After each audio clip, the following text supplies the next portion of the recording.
our sermon series, Are You Led by God? और हमारी जो संदेश की श्रृंखला थी कि क्या मैं परमेश्वर के द्वारा मेरा अगुवाई वो कर रहा है, हम उसके आगे बढ़ेंगे। In June, in our third sermon, we saw two things. और हमने दो बातें पिछले संदेश में देखी थी What is wilderness life and why wilderness life? कि ये जो जीवन है, रेगिस्तान का जीवन है, ये क्या है और ऐसा क्यों है। So we were trying to find out the answer to that question, why wilderness life. We saw God is taking us through wilderness life to teach us some valuable lessons.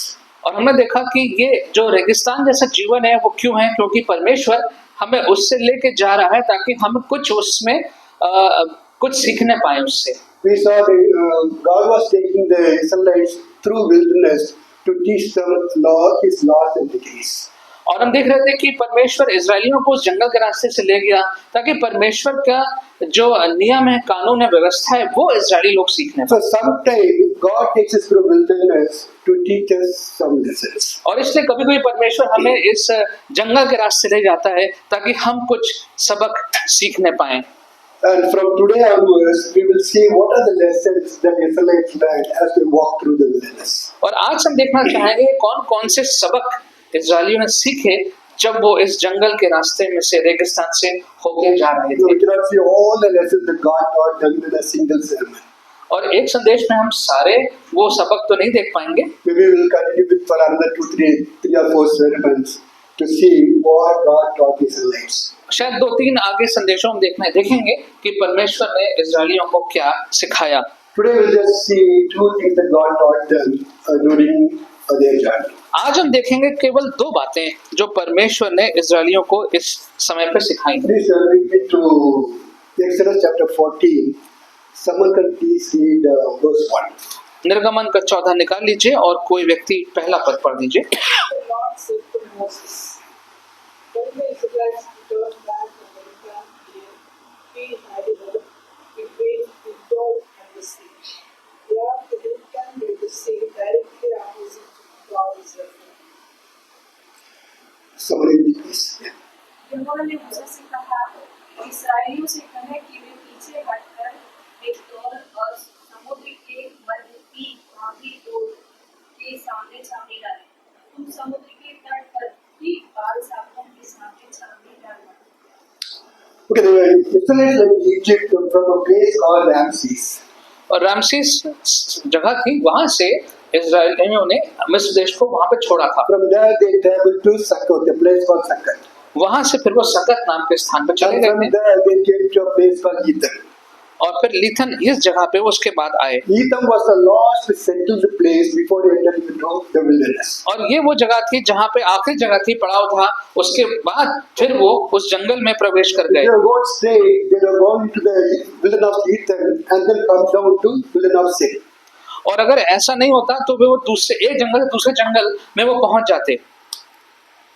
But the Lord said to them, turn around and come back.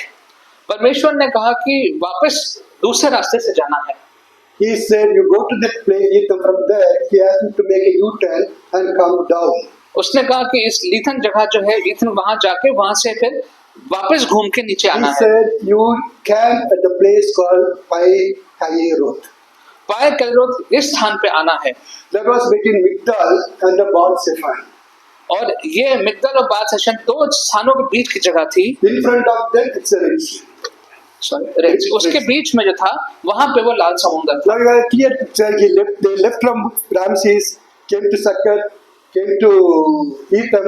From there they turned around, came back to a place called Pi-hahiroth, which was between Migdal and the Baal-Zephon. इन सारी जगहों से वो निकल के गुजरे और फिर वापस परमेश्वर ने उनको दूसरे स्थान पे बुलाया। The Pi-hahiroth was between Migdal and Baal-Zephon. बालशफन और पायरत के बीच में मिग्दन ये स्थान था। Migdal was an Egyptian fortress. मिग्दन जो था वो एक गढ़ था मिस्र देश का। And the Baal-Zephon, it was called either an idol temple or a fortress. बालशफन जो था वो एक तरह से कह सकते हैं कि एक मूर्ति पूजा का एक पूरा एक मंदिर था वहां पे। Anyway, there were always gods in that place. और वहां पर जो उनके जो वहां पर हमेशा जो सेना के लोग थे वो रहते थे। So God asked them to camp between these two fortresses. God was God asked them to follow. Yes sir, मैंने गार्ड सुना था। तो परमेश्वर ने उनसे कहा कि इन दो स्थानों के बीच में है उनको खेमा में पड़ाव डालना है। Now their situation was they were in Pai Hahirat. अब ये पाय हैरत इस जगह पे थे In front of them there was sea. और उनके सामने समुद्र था। One side was the Egyptian fortress, एक तरफ जो था वो मिस्र का पूरा ये किला था, सेना थी, and that army was always there. और वहां पर सेना हमेशा रहती थी। And then another side was Baal Zephon, either a temple or a fortress, but still gods were there always. और यहाँ पर बाल जेफान जो था वो यहाँ पर भी सेना के लोग रहते थे। If the Egyptians had to attack them, they were in a trap actually.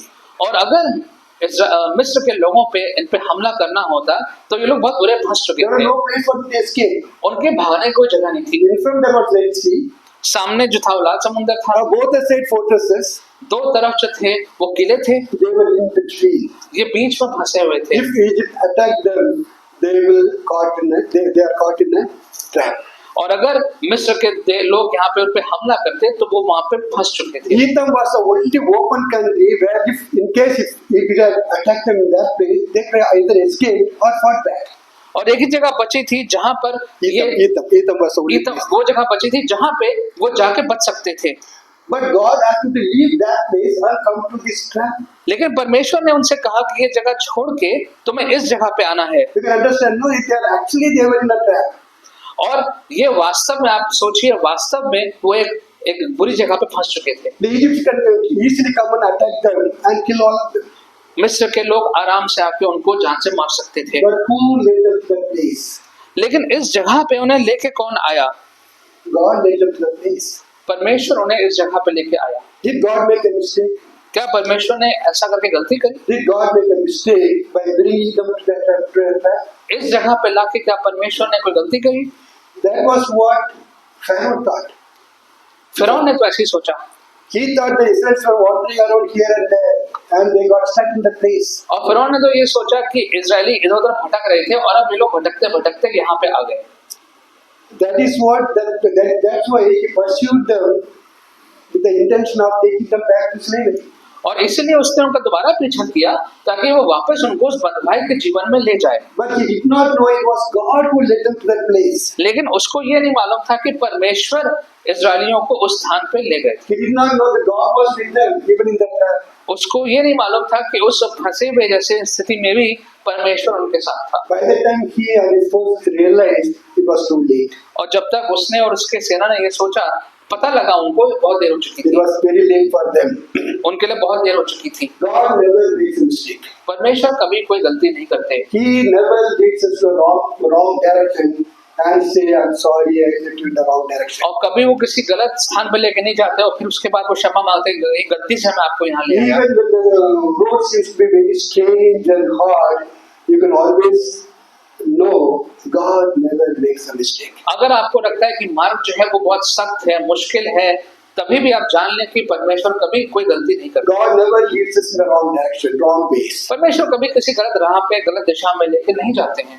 And He never need to say sorry to us for the direction that He guides us. और जिस दिशा में वो निर्देश करके में ले जाते हैं, कभी उसके लिए वो हमसे क्षमा नहीं मांगते। Joseph was sold as a slave. और यूसुफ को बेचा गया था एक बंधुआ मजदूर के रूप में, He was sold to his own brothers और उसके भाइयों ने उसको बेच दिया था and falsely accused and put in prison. और झूठ का इल्जाम लगा के उसको जेल में डाल दिया था। It looked like a wrong direction, wrong path. और लगा कि ये तो गलत रास्ते पे वो चला गया। It was hard for the difficult path for him.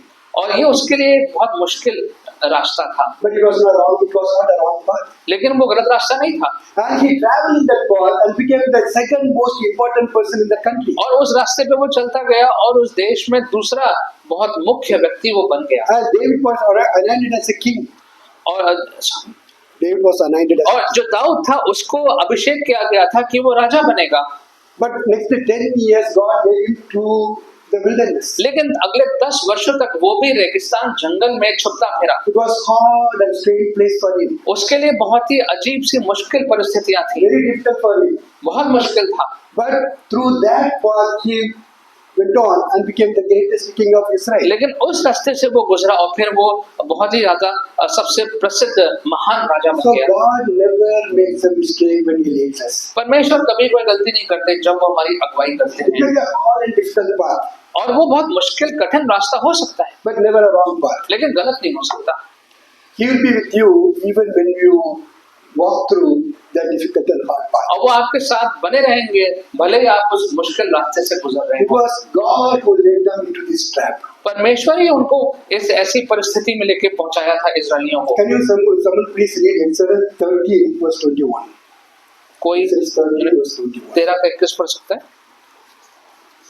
By the day the Lord went ahead of them in a pillar of cloud to guide them on their way, and by night in a pillar of fire to give them light, so that they could travel by day or night.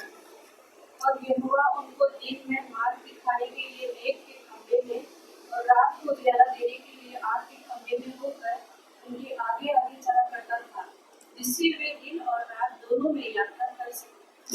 No, it was God who guided them to this place. परमेश्वर ही उनको मार्गदर्शन करता We हुआ are इस स्थान very पर लाया sure, था। we are very sure God brought them to the place. Now they feel they were trapped. परमेश्वर उनको अवश्य ही स्थान पर लेकर आया था, लेकिन अब उनको ऐसा लगता है कि वो फंस गए हैं। No, even when they were in Egypt, they were in a trap. लेकिन जब वो मिस्र देश में थे तब भी वो इस एक फंसे हुए परिस्थिति में थे Surrounded by Israelites, surrounded by Egyptians. और उनके चारों तरफ जो थे वो मिस्र के लोग थे। But the difference was when they were in Egypt, they were a slave to Egyptians. लेकिन फर्क यह था कि जब वो मिस्र में थे तो उस वक्त वो मिस्र देश की बंधुआई में थे, Now they were children of God. लेकिन अब वो परमेश्वर की संतान है And He was leading them and He brought them to the place. और वो परमेश्वर उनकी अगुवाई कर रहा था और परमेश्वर उनको अब इस स्थान पे लेके आ गया था। Now, sometimes in our life, we do feel that we are in a trap. और कभी कभी जीवन में ऐसा लगता है कि हमारा जीवन एक जगह एक तरह से फंस सा गया है। We are not able to move forward or go backward or spread anywhere because we stuck in God's और ना आगे बढ़ पा रहे हैं, ना पीछे जा पा रहे हैं, ना हम कहीं कुछ और कर पा रहे हैं। हमें लगता है कि हम फंस गए अपने जीवन में। When we find ourselves in that kind of place, we need to ask ourselves one question. और जब अपने आप को हम ऐसी परिस्थिति में पाते हैं तो एक सवाल हमें अपने आप से पूछना चाहिए, Did God bring me to this place or have I come to this place on my own way? क्या इस परिस्थिति में परमेश्वर मुझे लेके आए हैं या मैं अपने आप से अपने ही निर्णय करते हुए इस स्थान पर खुद ही आ गया? If you are a child of God अगर आप परमेश्वर की संतान हैं तो and you have allowed God to lead you in this life, और आपने अनुमति दी है कि परमेश्वर आपके जीवन की अगुवाई करे and now you feel that you are stuck in one place और आपको ऐसा महसूस होता है कि आप एक जगह पे फंस गए हैं and you feel that you are in a trap, और आपको लग रहा है कि अब आपसे कोई निकलने का यहाँ से रास्ता नहीं है, then you do not need to worry at all. तो आपको चिंता करने की आवश्यकता You है, are the one who brought you to that place. He is still with you क्योंकि जो व्यक्ति आपको उस जगह पर लेके आया वो अभी भी आपके साथ है, because you have allowed him to lead you. क्योंकि आपने अनुमति दी थी कि वो आपकी अगुवाई करेगा। He only brought you to that place, वही आपको उस स्थान पर लेके आया है and He will take you out of the place when His purpose gets over. और जब उसका वो कार्य पूरा हो जाएगा, लक्ष्य पूरा हो जाएगा, तो वो आपको स्थान से बाहर भी ले But जाएगा। you have come to that place on your own selfish ambition and desires. लेकिन अगर आप उस जगह पे अपने ही महत्वाकांक्षा से, अपने ही इच्छाओं से आए हैं तो Because of your selfish ambitions and desires, you went away from God and came to that place. और तब इसका मतलब ये हुआ कि इन कारणों की वजह से आप परमेश्वर के रास्ते से दूर हो गए और खुद ही अपने आप को ऐसे स्थान पे आपने पहुंचा दिया। Then you have to come back to God. फिर आपको परमेश्वर के पास वापस आना You know पड़ेगा। the story of prodigal son? और जो उड़ाऊ पुत्र की कहानी है वो आपने सुनी है।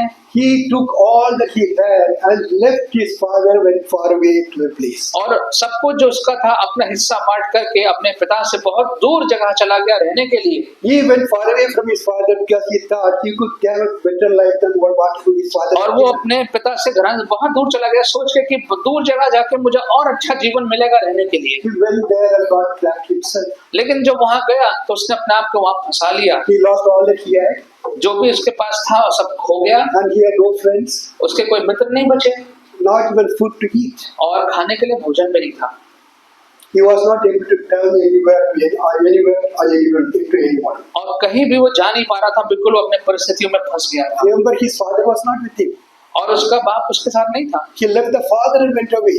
अपने पिता को छोड़ के वो चला गया था And he got stuck on his own in a trap.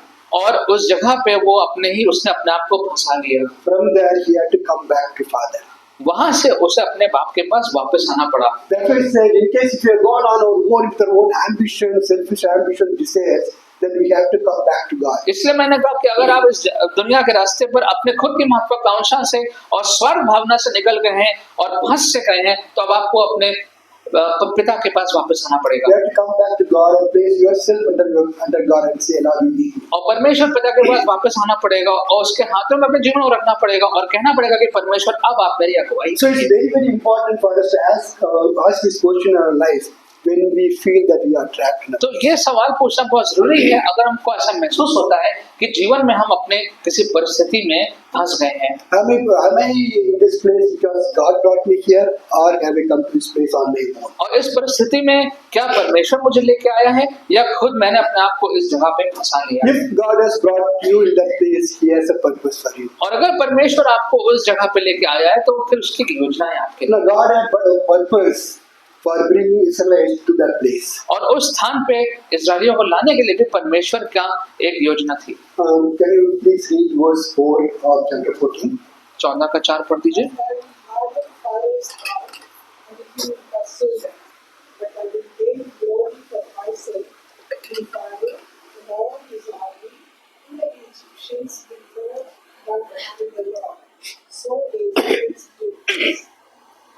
इस प्रकार मैं फिरौन के हृदय को कठोर कर देगा और वो फिर उनका पीछा करेगा।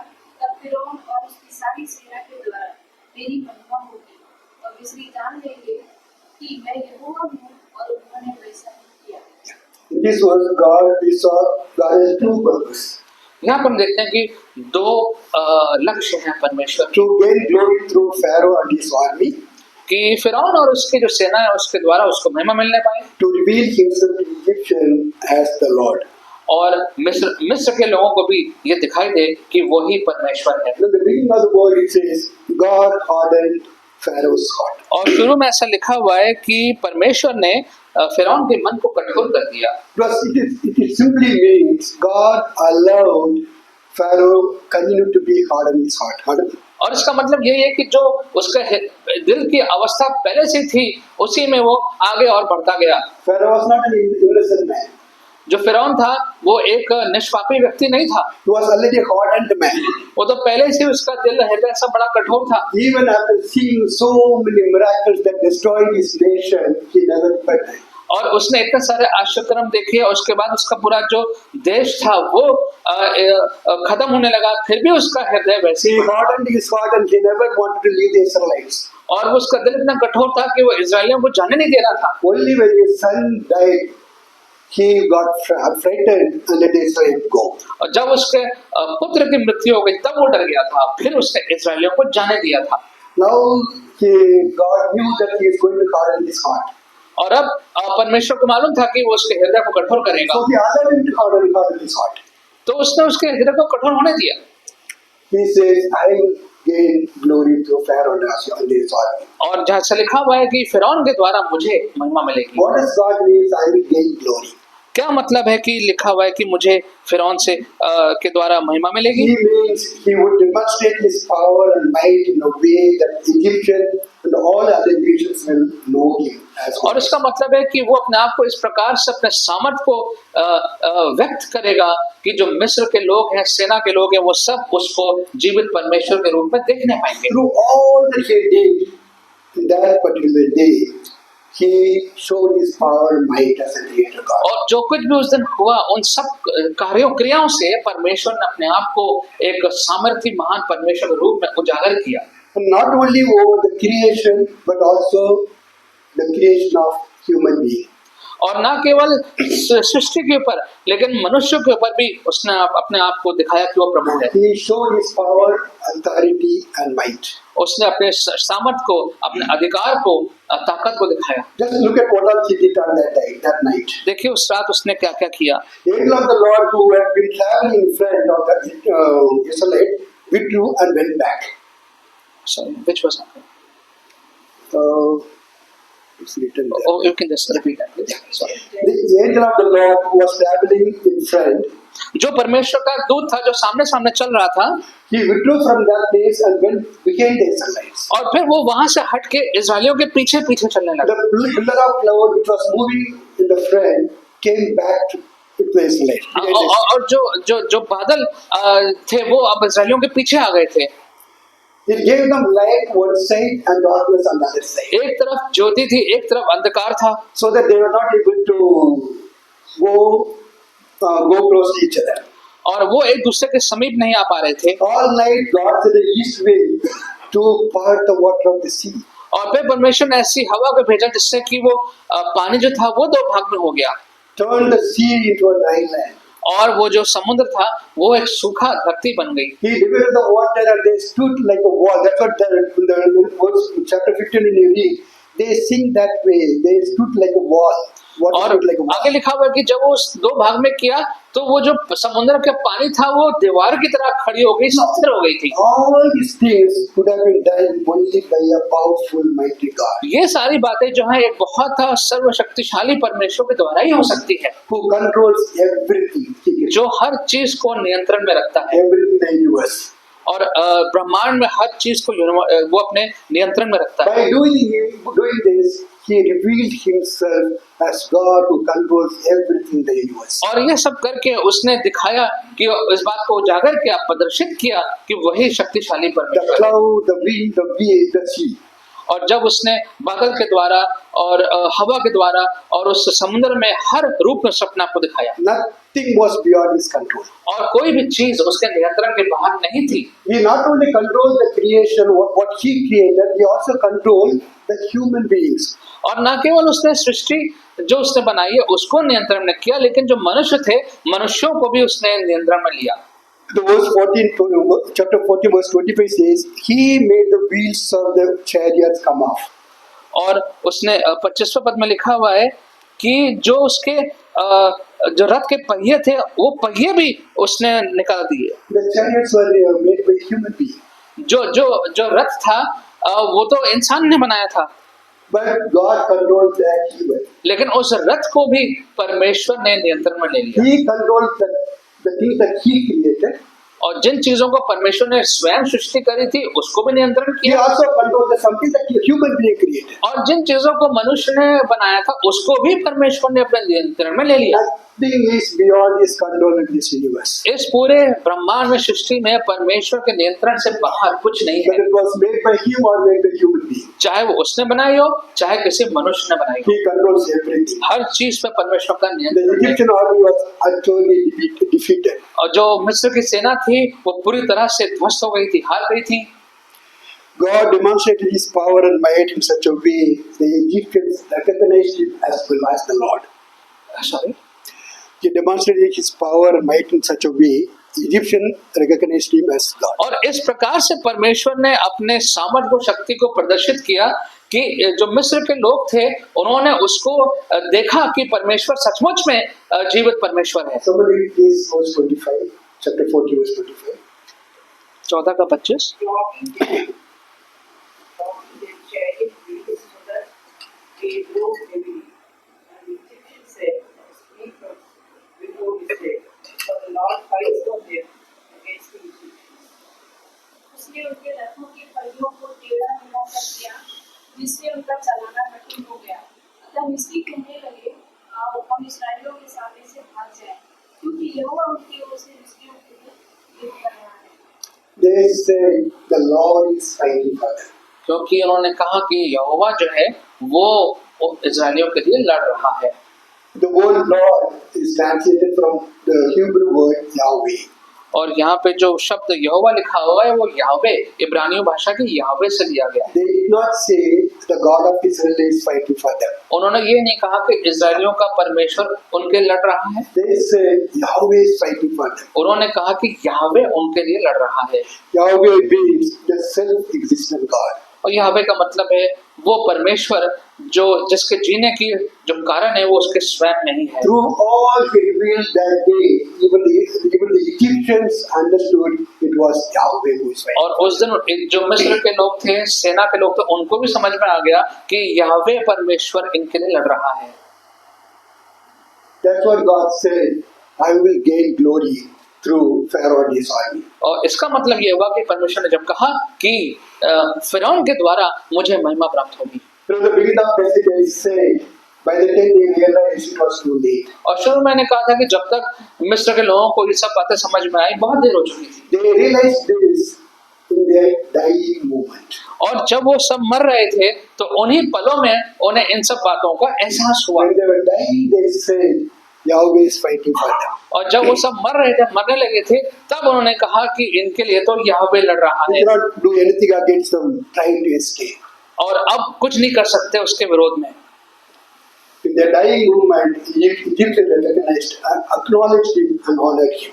और अपने उन मरने वाले क्षणों में उन्होंने इस बात को माना कि यही यहोवा परमेश्वर है जो इस्राएलियों का परमेश्वर है। Not only Egyptians, even Rahab, the prostitute, recognized him. और न केवल जो मिस्र के लोग थे, लेकिन रेहाब जो थी उसने भी इस बात को माना। So when Joshua sent spies to spy Jericho, जब यहोशू ने गुप्तचर भेजे थे कि वो जाकर यरीको पे जाके जासूसी करें, they stayed in the prostitute's house. तो फिर वो रेहाब के घर में रहे थे। And Rahab said, we have heard how the Lord dried up the Red Sea before you. और उसने कहा कि हमने तो सुना है कि किस प्रकार से परमेश्वर ने लाल समुद्र को सुखा दिया था। Jericho is 400 kilometers away from Red Sea. और लाल समुद्र से जो यरीको जगह है वो तो 400 किलोमीटर दूर जगह है। There was no phone at that time, उस वक्त तो फोन भी नहीं था, but the news spread that far. लेकिन ये खबर इतनी दूर तक फैल गई। That's what God said, I will gain glory for myself through Pharaoh and army.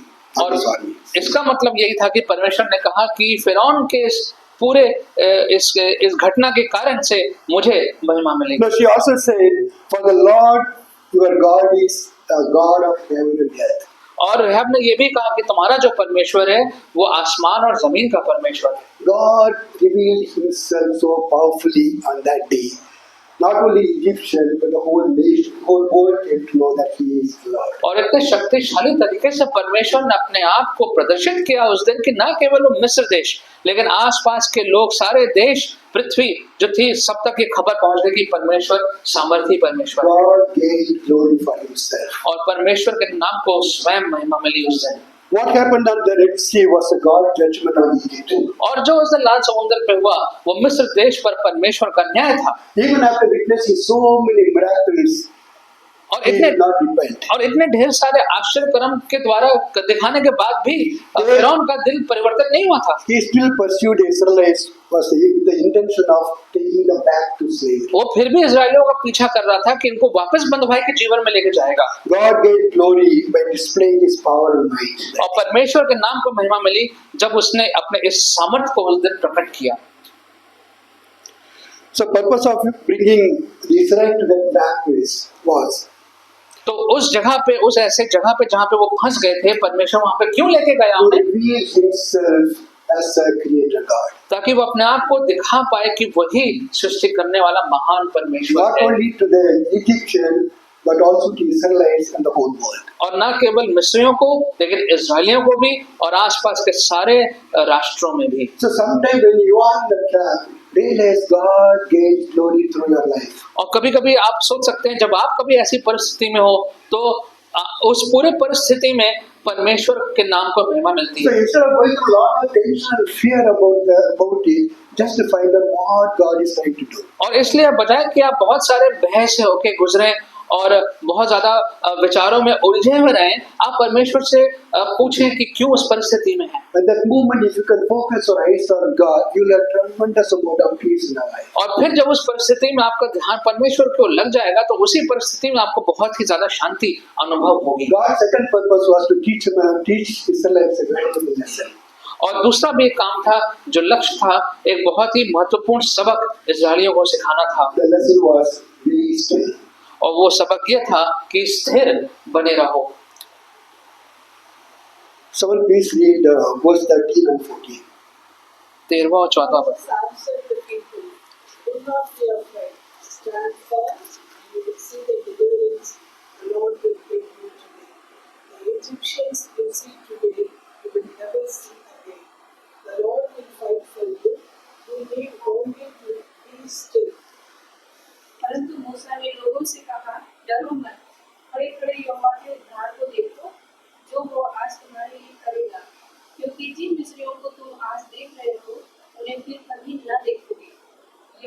यहोवा तुम्हारे लिए स्वयं लड़ेगा, बस तुम शांत रहो। Moses told them to do two things. मूसा ने उनसे दो काम करने को कहा Stand firm and be still. कि शांत खड़े रहो परमेश्वर के सामने। The two most important things God was trying to teach them. दो बहुत महत्वपूर्ण कार्य परमेश्वर उनको बताना चाह रहा था। No, they were in a trap वो फंसे हुए थे and the enemy was almost on them. और जो शत्रु था वो बिल्कुल उन तक पहुंच गया था They could have easily been killed. और वो सब मारे जा सकते थे And they had absolutely no idea how to come out of it. और उनको कोई भी इस बात का ज्ञान नहीं था कि यहाँ से बाहर कैसे निकलेंगे They also didn't know what to do. और क्या करेंगे ये भी नहीं पता था। They cried out to God, और परमेश्वर के सामने वो रोए but they cried out without any faith. लेकिन बिना किसी विश्वास के वो रो रहे थे They just cried out in fear.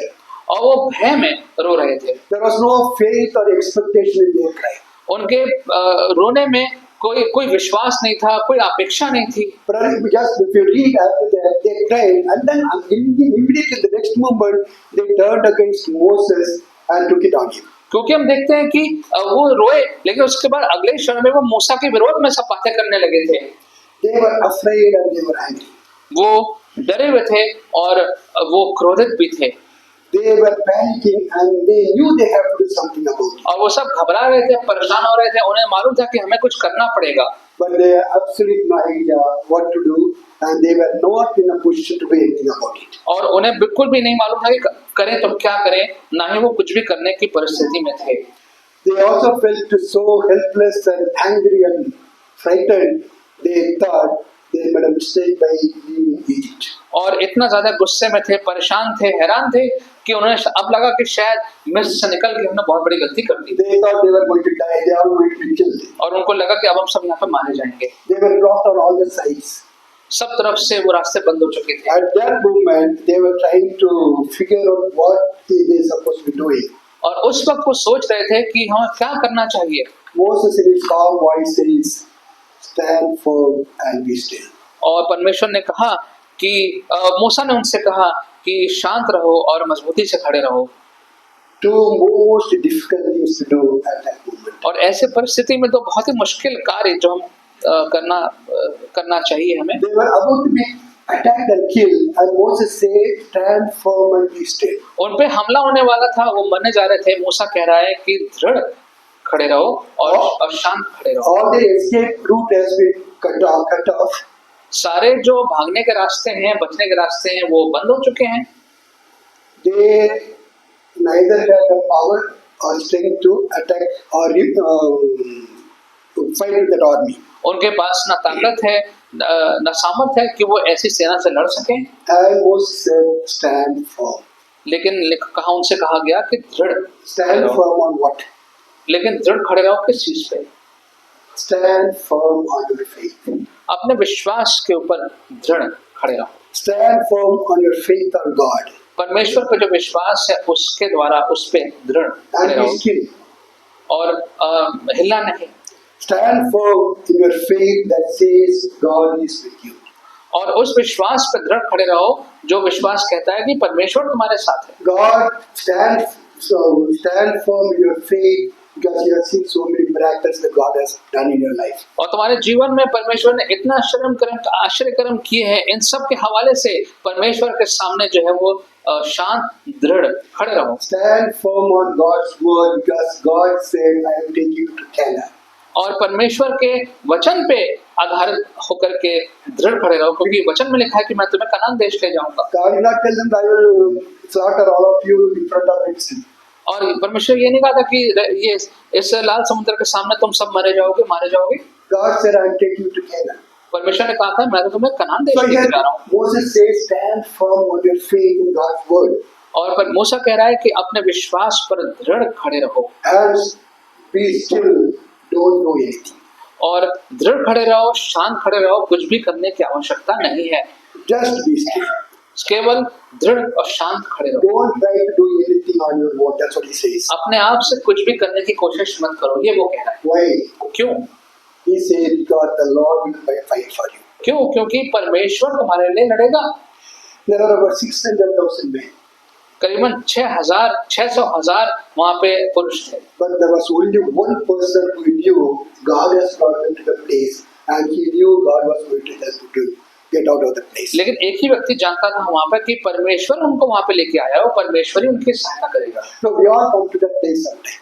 कभी कभी हम ऐसे परिस्थिति में स्थान पे आ जाते हैं We are surrounded by problems after problems. और कई समस्याओं से हमारा जीवन जो है वो घिरा हुआ रहता है। We do not know how to come out of it. हमको नहीं मालूम उससे हम बाहर कैसे निकलेंगे। And the Bible says, be still. और बाइबल कहती है कि तुम शांत दृढ़ खड़े रहो Don't try to do anything to come out of it. और उससे बाहर निकलने के कुछ भी करने की आवश्यकता नहीं है। Very often we try to come out of it and make the things more complicated. कई बार हम कोशिश करते हैं कि उससे हम खुद ही बाहर निकले और चीजें जो है और बुरी हो जाती हैं। We don't know the way, and we don't know there seems to be no way also. ना हम रास्ते को जानते हैं और ना ही हमें कोई रास्ता और कोई सूझता है ना कोई रास्ता है। But the thing is, the one who is with us can make a way when there's no way. लेकिन सच ये है कि जो हमारे साथ है परमेश्वर वही रास्ता बना सकता है जहाँ पे कोई रास्ता ना दिखता हो। For him, he doesn't. There need not be a way, but he can make a way. हमारे लिए शायद वहाँ पे कोई रास्ता नहीं है लेकिन वो ही रास्ता निकाल सकता है। So sometimes we have to be still and let God make a way for us. और इसलिए आवश्यकता है कि हम अपने आप को खुद को शांत कर लें और होने दें कि परमेश्वर हमारे लिए रास्ता आगे बनाए। Just be still and turn everything over to God. और दृढ़ होके शांत होके हर चीज परमेश्वर के सामने रख दें। So the Israelites did exactly that. और यही काम इस्राएलियों ने किया। And God delivered them. परमेश्वर ने उन्हें छुटकारा दिया। He delivered them from the most powerful army of the time. और उस समय की सबसे ज्यादा खतरनाक शक्तिशाली सेना से परमेश्वर ने उन्हें छुटकारा दे दिया। So when we are surrounded by problem, don't know what to do, don't do anything. और जब आपके तरफ बहुत सी परेशानी आ जाए और आपको नहीं समझ पा रहा है क्या करें क्या ना करें तो कुछ मत करिए। Just turn it over God. परमेश्वर के सामने ये सब चीजें रख दीजिए। I am not saying it's because it says the Bible says so. और मैं नहीं कह रहा हूँ कि लेकिन वो जो वचन में लिखा हुआ है इसलिए आप करें। I have been still for the past 2.5 years. और sorry I have been still for the past 2.5 years. 2.5 सालों से मैं भी स्थिर रहा हूँ एक परिस्थिति में। 2023, our church was closed to the village. और 2023 में गांव का जो कलीसिया है वो बंद करनी पड़ गई थी। And right after that, in the same year, same month, January and February, we had two major problems at the school. और उसके बाद जनवरी फरवरी में उसी साल दो बड़ी समस्याएं स्कूल के सामने भी आ गई थी। From that time on, we are stepping into problem after problem in the school. और उसके बाद एक समस्याएं जो है वो स्कूल के कार्य में आ रही हैं। I somewhat felt I got stuck. और मुझे ऐसा लगा कि मैं तो फंस गया हूँ। I have no way how to come out of it. और कोई रास्ता नहीं है, इससे बाहर कैसे निकले। So instead of worrying about it, I just focused on God. Why God has kept me in this place. और तो उसके बारे में बहुत चिंता करने के बजाय मैंने अपना ध्यान परमेश्वर पर लगाया कि परमेश्वर तो उन्हें हमें इस स्थान पर क्यों लेके आया। Then I understood God was trying to teach me something through that thing. फिर मुझे समझ में आया कि उस परिस्थिति के द्वारा भी परमेश्वर मुझे कुछ समझाना चाह रहे हैं। So I'm just being still, not doing anything, knowing God will in His own time take me out. इसलिए मैं बिल्कुल शांत हूँ, स्थिर हूँ, क्योंकि मैं जानता हूँ कि परमेश्वर अपने समय में उस रास्ते से, उस कठिनाई के समय से निकालेगा। So when I was studying this particular passage, it was so encouraging to me. तो जब मैं इस पाठ को पढ़ रहा था तो मुझे बहुत ज्यादा प्रोत्साहन मिला इसको पढ़ के। So very often we have to be still in the presence of God, knowing that He is there with us and He is going to take us out of the situation. और इसलिए कभी-कभी हमें अक्सर हमें चाहिए कि परमेश्वर की उपस्थिति में हम स्थिर हो जाएं और ये जान लें कि वो हमको यहाँ से बाहर निकालेगा। Only He knows how to bring us out of the situation we are in sometime. वही जानता है कि किसी परिस्थिति में जिसमें हम फंसे वैसे हैं हमें कैसे बाहर वो निकालेगा। If you are led by God and then be assured, someday God brings us to that kind of situation. अगर हम परमेश्वर के द्वारा हमारा मार्गदर्शन हो रहा है तो आप जान लें कभी-कभी परमेश्वर आपको ऐसे परिस्थितियों में लेकर जरूर जाएगा। He is bringing us to that place not to destroy us, और ऐसी जगह पे वो क्यों लेके आ रहा है? इसलिए नहीं कि हमारा नाश हो जाए, to teach us some valuable lessons so that He could draw us closer to Him. ताकि इसलिए कि जीवन के कुछ अमूल्य पाठ हैं वो हम अपने जीवन में सीख लें। When the Israelites stood in front of the Red Sea, जब वहाँ के जो इजराइल के लोग थे वो लाल समुद्र के सामने खड़े हुए थे, they thought they were in a trap. उन्हें तो लगा कि हम अब फंस चुके हैं। Egyptians thought they were in a trap.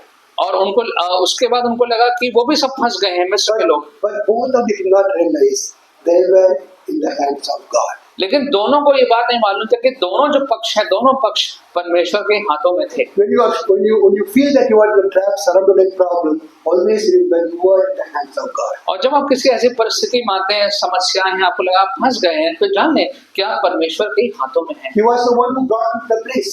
वही तो उनको उस स्थान पे लेके आया था, And he is the one who has brought you in this place. और वही है जो आपको इस स्थान पे लेके आया है। Whatever problem you may have, God brought you to that particular place. और अगर समस्या है भी तो परमेश्वर ही आपको मार्गदर्शन करता हुआ इस स्थान पे लेके आया है। He did not just leave you there and go.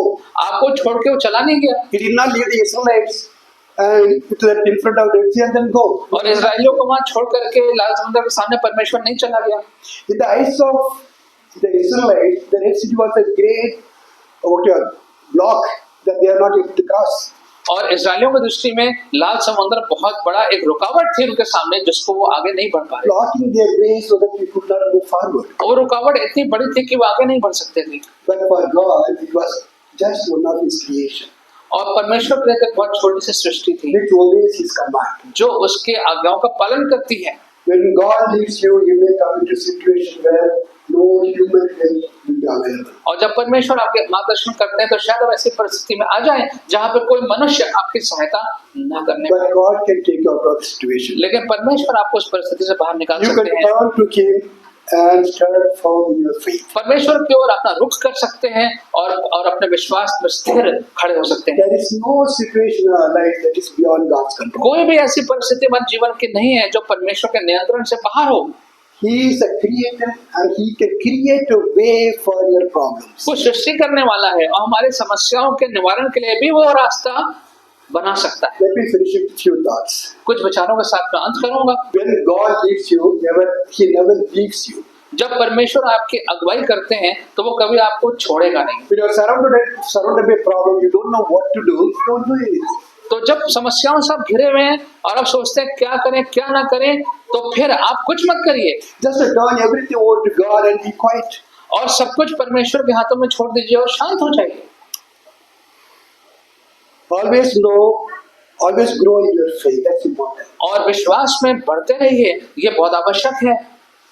You can grow in your faith only by reading God's word and praying and spending time with God. और विश्वास में बढ़ने का एक ही तरीका है, दो बातें हैं कि वचन को पढ़ना है और प्रार्थना में लगे रहना। If you don't read God's word, you will never grow in your faith. परमेश्वर का वचन नहीं पढ़ेंगे तो कभी भी विश्वास में आगे नहीं। And if you don't grow your faith, you will never be able to stand still. और अगर विश्वास में नहीं बढ़ेंगे आगे तो कभी परमेश्वर के सामने स्थिर नहीं खड़े हो पाएंगे। If you don't have faith on God, you won't be able to stand firm and you won't be able to stand still. अगर आपके पास विश्वास की कमी है तो कभी भी आप इन परिस्थितियों में स्थिर नहीं खड़े हो पाएंगे, Without faith, you will never be able to stand. और बिना विश्वास के कभी आप स्थिर नहीं खड़े हो You पाएंगे। know, to deliver the Israelites, और इस्राएलियों को छुटकारा दिलाने के लिए God only sent Moses. और परमेश्वर ने केवल मूसा को ही भेजा, But deliver you and me from sin, He came down to this earth. लेकिन आपको और मुझे पाप से छुटकारा दिलाने के लिए वो खुद आए। The Creator God came into this earth. और सृष्टि करने वाला परमेश्वर स्वयं इस पृथ्वी पर आया। And He paid a heavy price for you and me. और एक बहुत बड़ा दाम उन्होंने चुकाया आपके मेरे लिए। He delivered us not to live the way He wanted to live. और उसने हमें छुटकारा दिलाया इसलिए नहीं कि जो रास्ता हम चाहते हैं वही रास्ते पे हम चलते रहें, He delivered us so that we could live the way He wants to live. लेकिन इसलिए छुटकारा दिलाया था कि जो रास्ता उसने तय किया है उस रास्ते पे हम जाने पाए। So the only way to live was to way the Lord wants us to live. और तो एक ही मात्र रास्ता जो सही रास्ता है वो यही रास्ता है कि जो परमेश्वर ने तय किया है उस रास्ते पे हम उसी तरीके से चलते हैं। So we have to allow Him to lead us. तो ये जरूरी है कि हम होने दें कि परमेश्वर हमारा मार्गदर्शन। But if any of you have not accepted His deliverance, लेकिन अगर किसी ने भी उसके छुटकारे को ग्रहण ही नहीं किया है that is, if you have never asked Jesus to forgive your sins, और कभी यीशु से कहा ही नहीं है कि हमारे पापों के वो क्षमा करे, do it immediately तो उसको तुरंत करें and accept His deliverance so that He can lead you. और उसके छुटकारे को ग्रहण करें ताकि वो आपके जीवन को आगे मार्गदर्शन करे। If you are willing to do that, He is willing to lead you. अगर आप ये करने को तैयार हैं तो वो आपके जीवन का मार्गदर्शन करेगा। Leaving you with the question, एक सवाल के साथ आपको छोड़ूंगा मैं, are you led by God? कि क्या परमेश्वर आपके जीवन का मार्गदर्शन कर Search रहे हैं। your heart and find the answer. अपने हृदय में ढूंढे और उसके जवाब को ढूंढे, Your that answer determines your future. क्योंकि वो जो जवाब है उससे आपका भविष्य निर्धारित होगा। Let's pray. आइए प्रार्थना करें। Heavenly Father, we thank you for this morning's message that you've given to us, and we thank you that in such a clear and simple manner you are asking us to trust in you in the most difficult circumstances. परमेश्वर, आज के वचन में आपने हमें ये सिखाया है बहुत सरल शब्दों में, विचारों में, कि जीवन के बहुत ही ज़्यादा कठिन परिस्थितियों में भी हम आप पे भरोसा करें। And Lord, you're also teaching us that to know and to check the path that we are on, is it made by you or is it made by man on which we are going? परमेश्वर, आप हम आज ये भी सिखा रहे हैं कि हम ये सवाल पूछें और जांचें कि जिस रास्ते पे हम चल रहे हैं वो रास्ता हमारा खुद का बनाया हुआ है कि वो आपके बताए हुए रास्ते पे हम चल रहे हैं। Help us, Lord, to pause and to think and to search whether we are being led by you or not. परमेश्वर, होने दीजिए कि हम रुक के ध्यान से इस बात को जांचें कि जो हमारा मार्ग है उसकी अगुवाई, मार्गदर्शन आप कर रहे हैं कि नहीं कर रहे हैं। Also help us, Lord, to know that you are there with us. Help us, Lord, to know that all our problems, ups and downs, worries, all of that are in your control. परमेश्वर, हमारी सारी चिंताएं, जीवन के उतार चढ़ाव, सब कुछ आपके नियंत्रण में। Help us, Lord,